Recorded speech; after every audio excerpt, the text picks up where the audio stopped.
Bon, j'ai rentré à Derby, du coup j'ai commencé à démonter.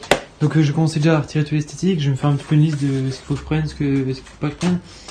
Et bon là de toute façon au niveau carénage je sais déjà ce qu'il faut que je prenne.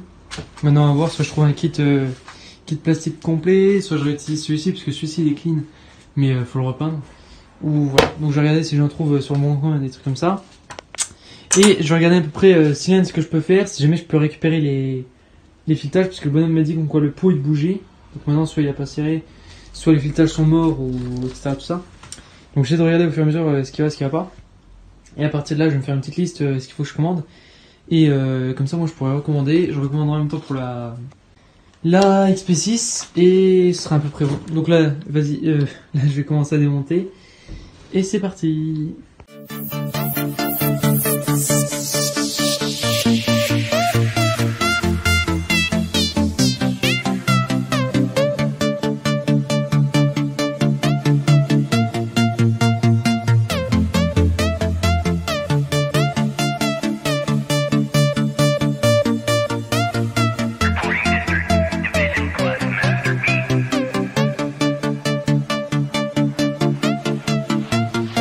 Bon voilà, bon déjà je me rends compte qu'il y a un petit problème. Du coup là à l'arrière il y a un truc à LED. C'est... Depuis longtemps ça avait fait bugger. Et je pense qu'il y a un petit faux contact vers ici. Parce que dès que je bouge le truc là, maintenant ça s'allume plus. Voilà, ça s'allume et... Voilà. C'est pas moi qui ai appuyé différemment, c'était juste appuyé. Donc soit, je vais regarder vite fait le faisceau. Mais ce qui est bien c'est que c'est le faisceau d'origine.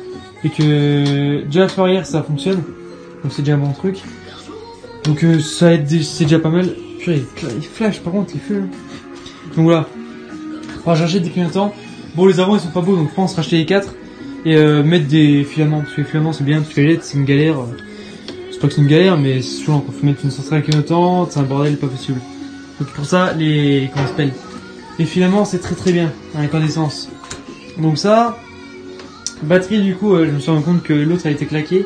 J'ai sorti que du 0,6 volts là. Alors que celle-là c'est bon, j'en ai une qui traînait donc elle était bonne. J'ai pu tester. Donc là je pense que c'est bon pour aujourd'hui. Je reviens tout à l'heure. Mais je pense que c'est bon pour la vidéo. Parce que je coupe la radio. Voilà. Allez c'est parti, nouvelle partie sur la Derby. Donc comme vous l'aurez vu dans la peut-être vidéo précédente où j'ai refait plusieurs motos dans la même journée. Peut-être que je vais pas pousser, je sais pas. Ça dépendra. Soit, en gros, ce que j'ai fait déjà pour l'instant, j'ai tout redémonté, etc. Et là, j'arrive au cylindre. C'est pour ça que je fais la vidéo pour montrer le cylindre. Donc là, franchement, c'est une plutôt bonne nouvelle parce que le piston il est carrément propre et la chemise pareil. Donc le truc est tout nickel. Vraiment, c'est. Je m'attendais pas à ça. Bon, ensuite, j'ai juste le piston. Il y a de la calamine dessus, assez épais. Tout zoomé. Il y a de la calamine assez épaisse dessus. Donc, mais ça, franchement, un petit coup de paille de fer et puis il y aura plus rien. Et ce qui est impressionnant en fait, c'est que le piston, il est vraiment tout neuf en dessous, quoi.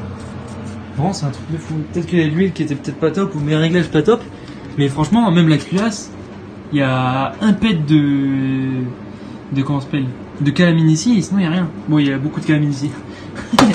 Mais en soi non franchement il y a rien. Donc pour ça c'est plutôt une bonne nouvelle. Donc là je vais le démonter. Voilà je le fais directement devant vos yeux ébahis. Hop là. Là bonne nouvelle aussi. Oh le pied il a eu de la chance là. Donc là le vélo ça a l'air d'aller, il n'y a pas de problème, il n'y a pas de problème apparent. J'ai regardé pour ça c'est du jeu mais ça m'étonnerait parce que sinon elle ne tournerait pas. Là je viens de regarder du coup c'est un alu puisqu'il est tout léger et peut-être vider la flotte. Alors bien sûr il y a tout qui me coule sur le pied mais dès qu'il s'agit de vider il n'y a plus rien. Allez bref. Soit je regardais ça parce qu'apparemment il est, c'est pas apparemment c'est que les... Oui voilà c'est pas apparemment en effet. Ok. Donc il y a un taraudage qui est tout petit et l'autre qui est tout gros. Donc là je vais voir ce que je peux faire. Ou peut-être changer le cylindre. Je sais pas. Il faudra regarder. Peut-être si je peux retaper un petit peu ici à la Dremel parce que je vois qu'il y a un petit poke. Peut-être que ça faisait un comment ça s'appelle, un trou et que ça faisait du bruit. Maintenant je vais regarder peut-être si je peux mettre une vis là-dedans et si je peux refaire à peu près un truc propre là-dedans. Peut-être recharger mais bon c'est pour ressouder tout ça. Moi j'ai pas le truc pour souder à l'alu. Mais il faudra que je regarde. Ou alors je fais fondre de l'alu et je le fais couler là-dedans. En vrai c'est carrément faisable, il faudra voir. Non je sais pas, je verrai. Mais ce qui est bien franchement c'est que le cylindre est super propre. Donc ça c'est plutôt une super bonne nouvelle. C'est une bonne nouvelle en fait. Transfert ça va. Bon le transfert il est tout petit. Mais voilà, en tout cas c'est une bonne nouvelle, je suis content. Donc ça c'est l'étape du cylindre. Donc voilà, bon là je sais pas encore, c'est en fonction de ça en fait. Vraiment c'est dommage parce que le cylindre est tout neuf. Ce serait dommage de le balancer, de le balancer dans la collection.